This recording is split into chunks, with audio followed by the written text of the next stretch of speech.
Thank you so very much. What a great trio, and that was a beautiful song.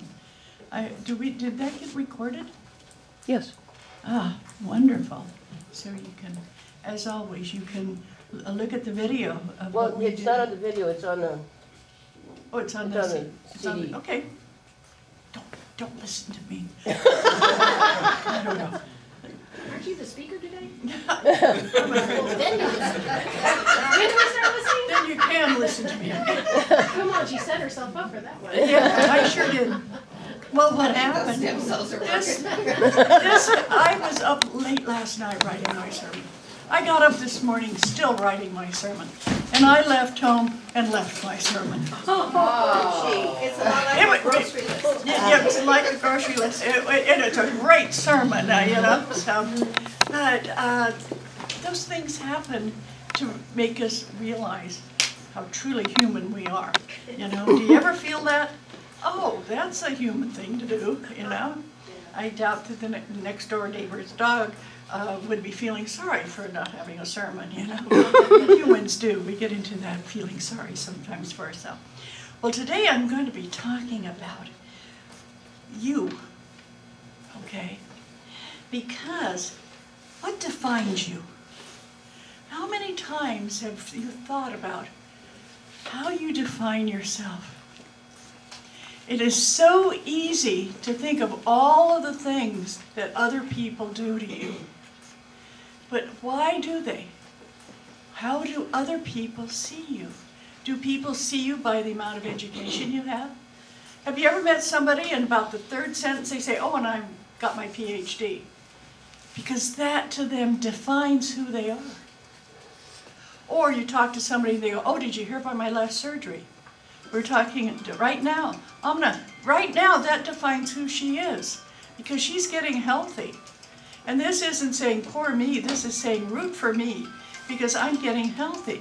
But at this moment in time, that defines who she is, doesn't it? So don't you all want to help her? Yeah.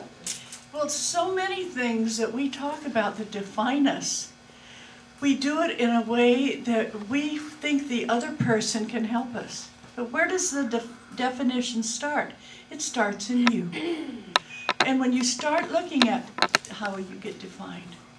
I was talking about somebody I know and I said, you know, she's really having a difficult time. And the person I was talking to said, when doesn't she?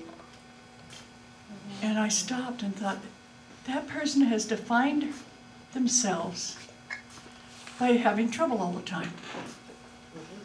And then they say, I don't know why anybody doesn't want to talk to me. And all they ever talk about is the problems in their life.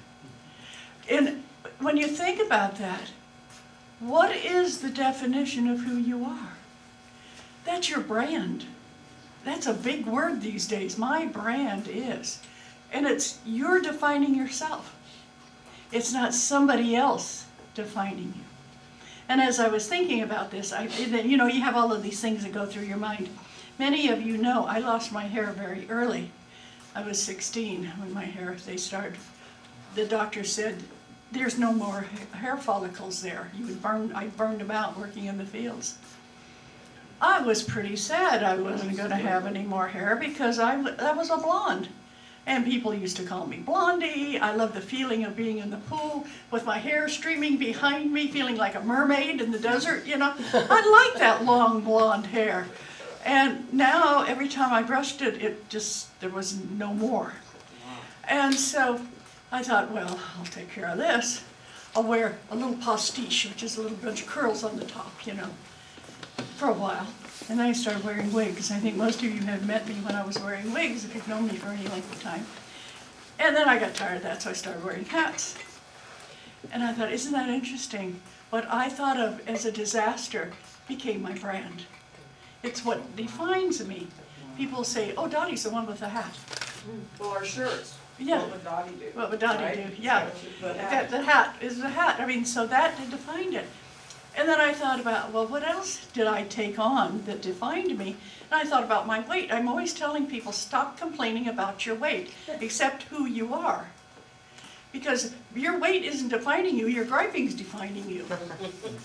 Oh, there's the one that always says, I can't have chocolate, I can't have, because they're defining who they are by their weight. And most of you didn't know me when I was 325 pounds. That's when Corky met me. Yeah. Yeah. And I was the biggest person in the room. And that defined me. Instead of saying, oh no, I'm too fat, it was like, here I come and look out world, I'm the biggest here. And then I lost a lot of that, and it was still, who am I? How do I define myself? And I started thinking about the different ways that I had defined myself, and that's when I thought about losing the hair, having weight, all of those things that I didn't see as negative. I combined them as a definition of who I was. When I was managing apartments in Lancaster, I was in my 30s, and I needed somebody to come help clean the apartments. And so I put out a call, and this woman showed up. She was, about 5'10", very slender, young black woman. And she came in and I said, well, do you have any experience? She said, oh yeah. And she had her hand over her mouth. She said, oh yeah. She said, I can strip a bed, remake it, complete with the pillowcase and all the clean sheets in a bed spread in less than 3 minutes. Wow. Holy cow. She'd been a motel mate, and she found out the faster she could do it, I mean, she was incredible. And I just looked at her, I said, that's amazing. And she took her hand away, and she smiled, and she was missing her front teeth.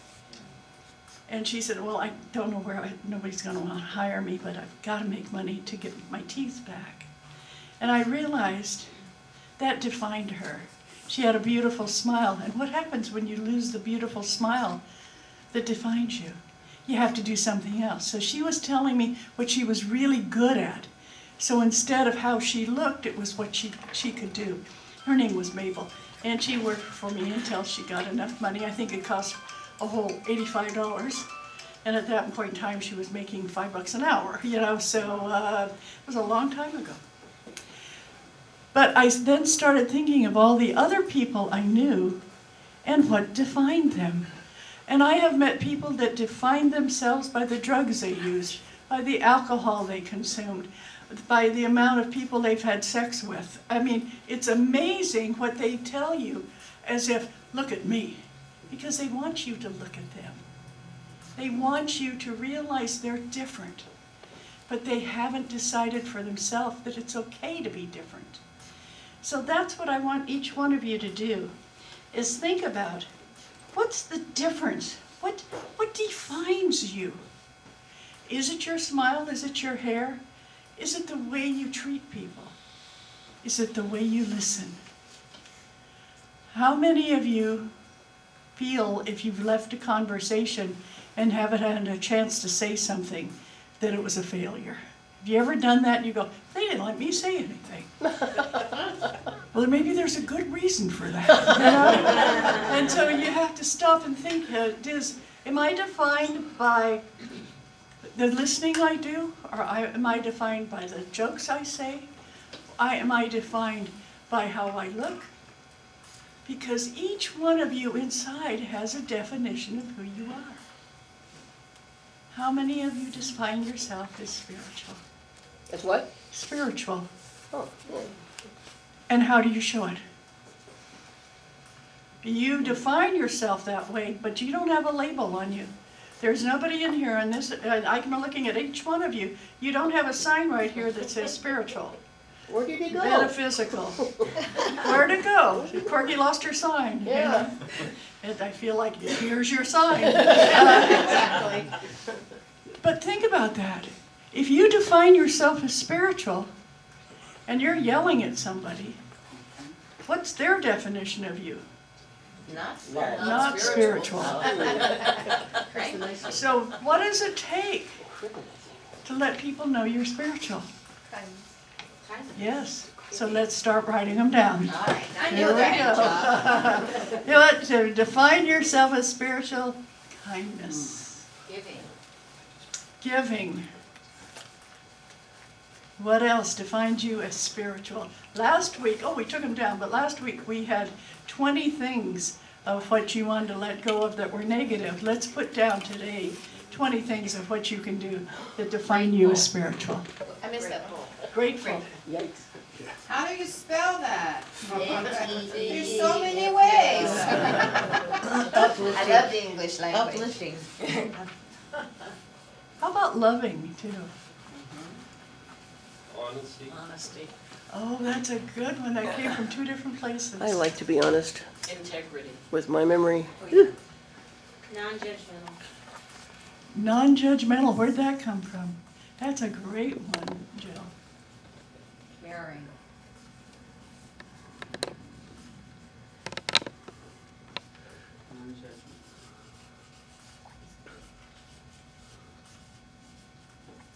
What else? Caring.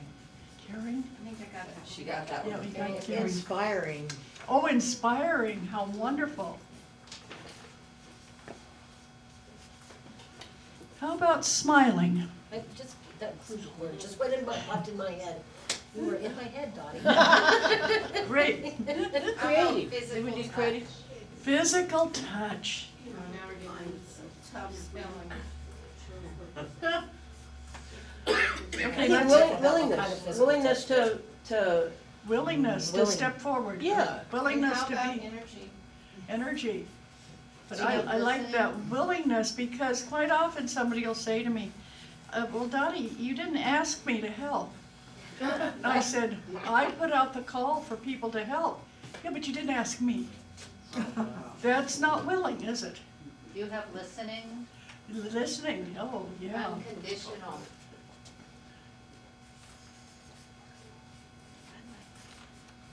What else can you think? Unconditional. Oh, patience, thank you. Open-mindedness. Empathy? Wait a minute, you're getting ahead of me. I would say compassion. Didn't I put that one up? No? Nope. Okay. Judy, did you hear open-mindedness? I did, but I didn't write it. It didn't stick. Her mind was so open. Things In are falling and out. out. And listening was one too. What about creativity? I think if you are creative in how you do these things, but it's so hard for people to know you're creative without you showing or telling them.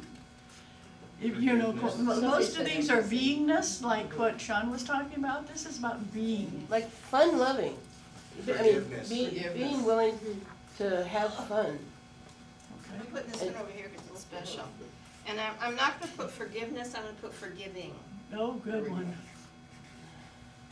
Accepting. Oh, perfect. I'm writing smaller because you guys have a lot of words. We got another You can- page. You It's can, okay. you can stick it on the wall, Yeah. start a new sheet. Is this Yeah. Yeah. It's Post-it. post-it. Post-it. Yep. It's a big post-it. Okay. Okay, what else do you guys say? Faithful and empathic. We've got empathy. We have, you know, we said empathy, I don't think I wrote it. Well, we didn't write it. Was one of those that slid by. Okay. Now, how many of you can say yes to all that? Yeah. Yes. Corky, I think, Most of it. yeah, Corky, I think you can say yes to all of those. Supposed to be. Yeah, yeah. Yes. Did I write creative?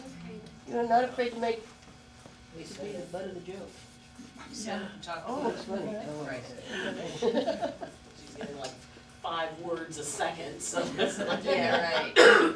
Steel trap, I said to somebody once, my mind's like a steel trap. And he said to me, he says, yeah, nothing gets in, nothing gets out.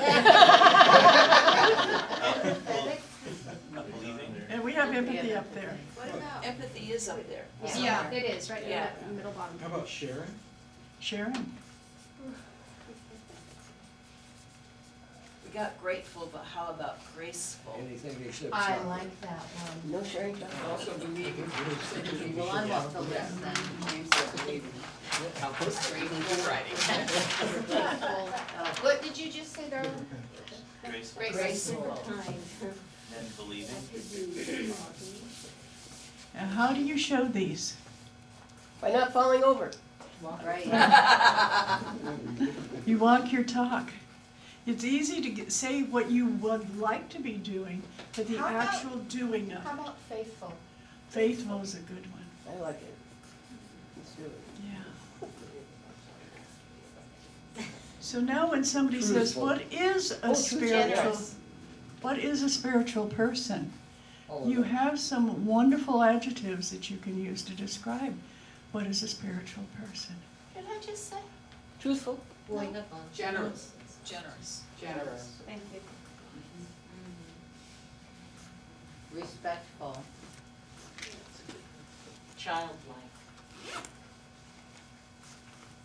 Playful. Playful. Faithful. We have playful. You would- Oh, did you say playful? Playful. Yeah. Probably said. Because we didn't.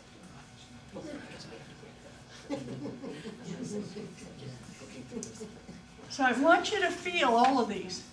Get a sense of how they work in your life. Are you the type of person that you can call really spiritual because you have the capacity for all of those? Every one of you has the capacity, but how often do you express it? And when you answer the phone, do you do it gracefully? When you talk to somebody, do you do it lovingly? When you give to people, do you do it generously? Think of that, because I want each one of you to be able to look in the mirror and say, I love myself just the way I am. I got one more. Yes. Godlike. Aha, sounds good. Dottie, can you repeat the What was- overall that you just said right before that?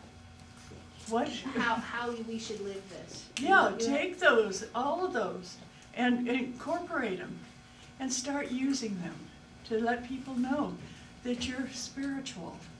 You're not, someone says, what's the difference from being spiritual and being religious? And I think we've just said what the difference is. We don't need to have strict tenets to follow. What we have is how we live our life. And that's what spirituality is all about. So we can take and grab those and let them become a part of you. That's when you go, I am a spiritual person. And there's always people watching, there's always someone watching, there's, and you can, do your ministry and by being it, by, with every step, every word, you want to be be that person that you think that you wanna be. Mhm. And if you really are that person, great. If you're not, Work on it. start Work practicing. on it, yeah, work on it, okay. So when we say forgiving, we want to also say, I think, Let me self-forgiving. stand up, because you're gonna lead the song. Because I think, because I'm gonna be leading the song. Segue. I think I put self-forgiving because there are days that I know I'm spiritual. I'm just not feeling like being a nice person right this minute. Some days I just have a bad habit. You just have to take a chill pill. So yes, so I do. So when I do that, I try to stay away from situations where I could harm or hurt another person. But then I have to forgive myself for having those feelings. And So- when I find myself there, if I catch myself, and notice I said if, maybe I should say when. I did catch When myself. I catch myself, Yes. I just stop. Yeah. And I Exactly. breathe. I just Yes. stop and I breathe. I think breath is. I've actually done this at work because when I have those moments at work and I start to speak in a way, like luckily when you do a voicemail, you can delete it and do it again, because I'll listen to how I'm sounding at that moment. I'll hear it in my own head, in my heart, and I'll stop and I'll go, wait, I need to change these words, I need to change the way that I'm expressing it. Attitude. And I stop and I take a nice deep breath, I put on a smile, and I speak very softly and kindly, as though I'm speaking to maybe a kid or a child, yeah. And I do it that way, and it does work, it does work. It changes the Self-forgiveness. whole dynamic. Yes, Amanda?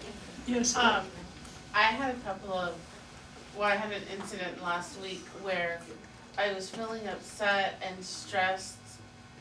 So I kept putting these greetings on my voicemail and I was like, F this and no one wants to do this, and then I kept changing it, and then I sent a text message to my friends and I was like, I didn't send it, but I was like, our friendship is over. And then I was like, wait, do I want to do that? These people have been good to me. So I wrote back, because I did send it, and I was like, you guys, I'm sorry, I didn't mean that for you guys, and you guys are really good to me, and I explained to them what was going on with me. Good, good. And that being able to explain yourself, I think is, and Sonika, you had something.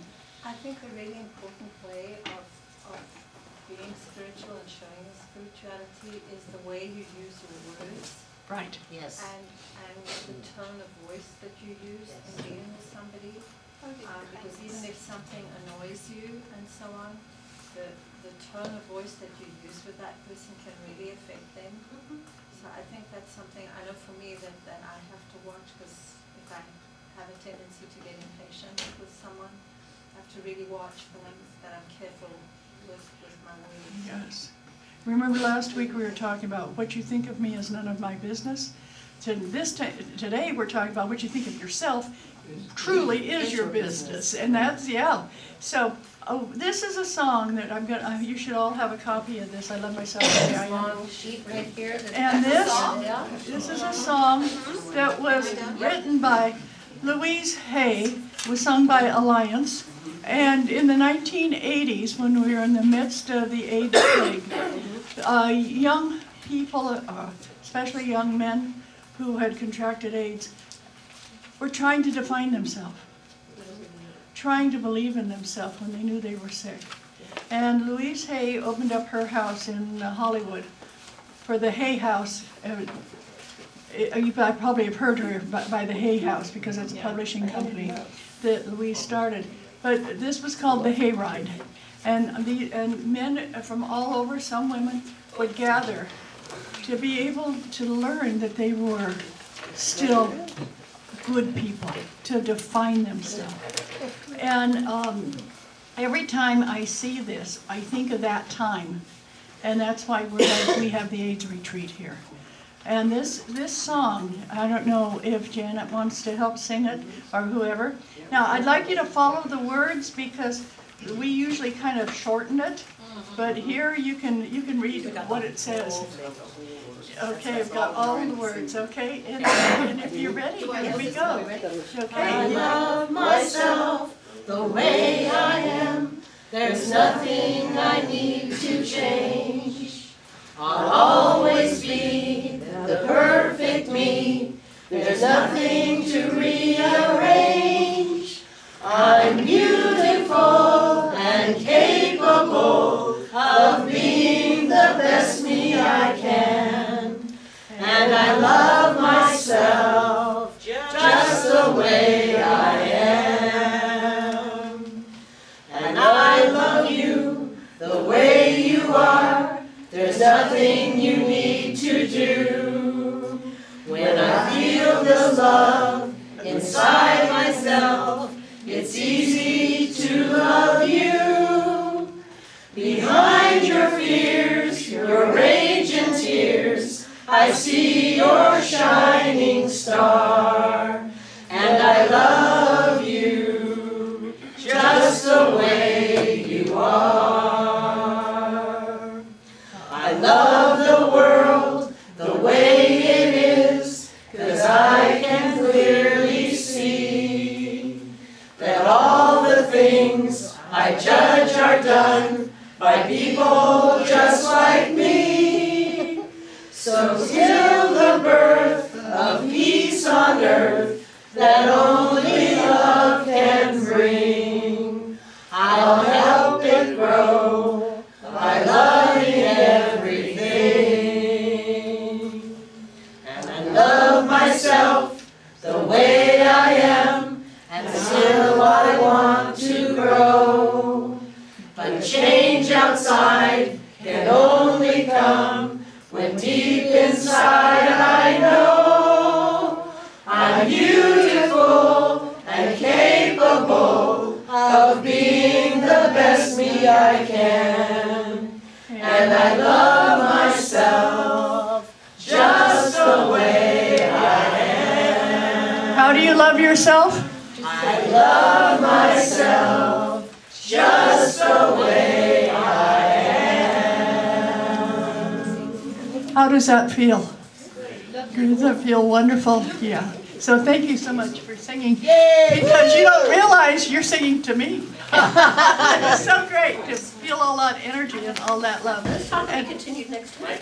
And Dr. Eileen, are you ready to talk about us passing the basket? Whoa, passing the basket. Yeah, here we go. I didn't, Where do the baskets come from? I'm very confused. So it's a time of sharing abundance of, you know, and often it's not so much that you give, it's, you know, why you give it.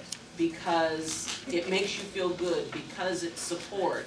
You know, if somebody puts $1 in a basket, you know, maybe they've only got 10%, you know, $10 for that whole week. So they put in 10%. Or, you know, if somebody puts in, you know, and just, if you have absolutely nothing to put in, hold your hand over the basket and put in a good thought, put in a prayer, put in a good intention. Because, you know, it's all about that giving, and, you know, and sometimes are easier than others. Giving as much as you can is the point. And Giving to the ministry from which we receive our spiritual support and nurturing is an affirmation and consciousness of the truth that spirit is the prospering power, enriching every area of our lives. All I give comes back.